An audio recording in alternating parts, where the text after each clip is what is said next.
of getting some oatmeal here, but I want to talk to you about something while I'm doing this. Um, I meant to make this video some time ago. I'm just making it on the fly. I want to tell you why Oakland needs to use tax increment financing. Now, what is tax increment financing? Basically, tax increment financing works like this. Let's say, I think these look pretty good. Let's say that you've got a district that is your district. Let's say the business areas are dilapidated, businesses need help. Let's say you live in that area. I'm backing up, excuse me there. Yeah.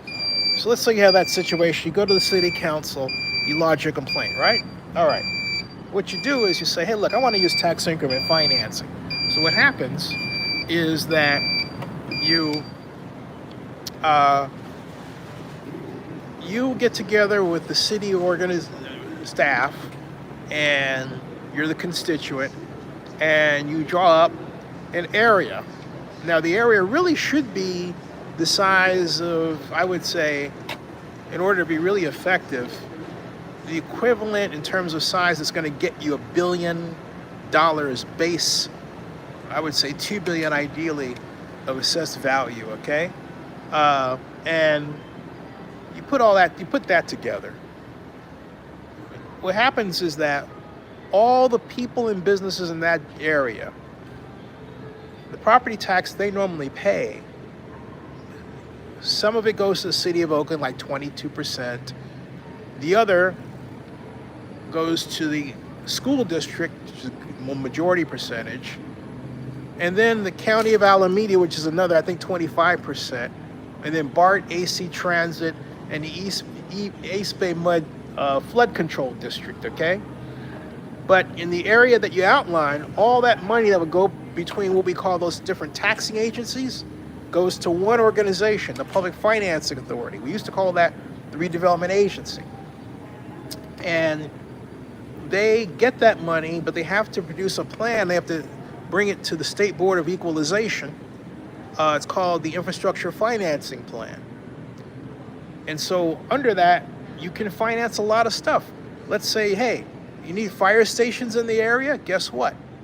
You finance fire stations under AB 1819 Walton. That's a new law signed into life September 22nd of last year. Under AB 464 Mullen, you can also use the money to help businesses that have it fully recovered from the pandemic. And there are a lot of those, brother. All right? Now, how you form that, fine. You can also use some of it. Let's say you want to engineer a pass-through with the city, right? Yeah, so the city says, hey, you know what? I want to provide specialized services in this area. So what you do is you negotiate what's called a pass-through. That means that every year, a percentage of that tax increment revenue goes to the city. All right? And we used to do that. We stopped doing it. And the trouble is we don't have the know-how anymore. And what happens is that there are people in the city council think we use it on a per project basis. You don't use it on a per project basis. And you establish it to build something big with the idea that that something is going to throw off a lot of assessed value.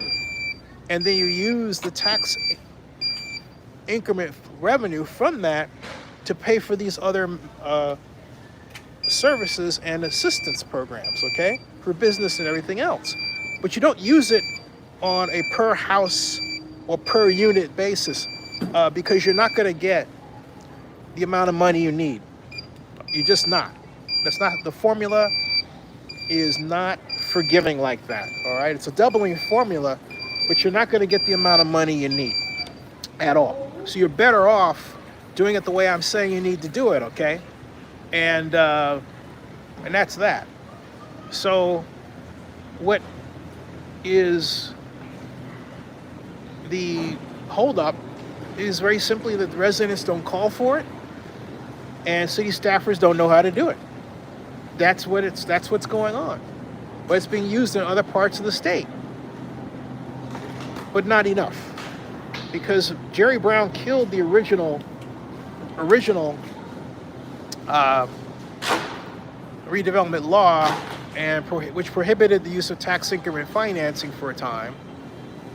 And then he signed SB 628 Beal in the law. I believe that was September 29th, 2014. And so between the 2011 year that he killed it and 2014 was brought back to life, that's a huge gap in years. And a lot of people have retired or they passed on. It's just a giant brain drain all around, okay? And we still haven't realized it to come back. And it's a huge problem, and it's a problem in Oakland because we need to stimulate the investment. So that's just the way it is. And this will do that. But if you have this carrot, you'll get the stick of business investment that comes with it. Right now, we're not using it in that way. And so Mayor Lee is not going to realize the success she says she's going to realize without using tax increment financing.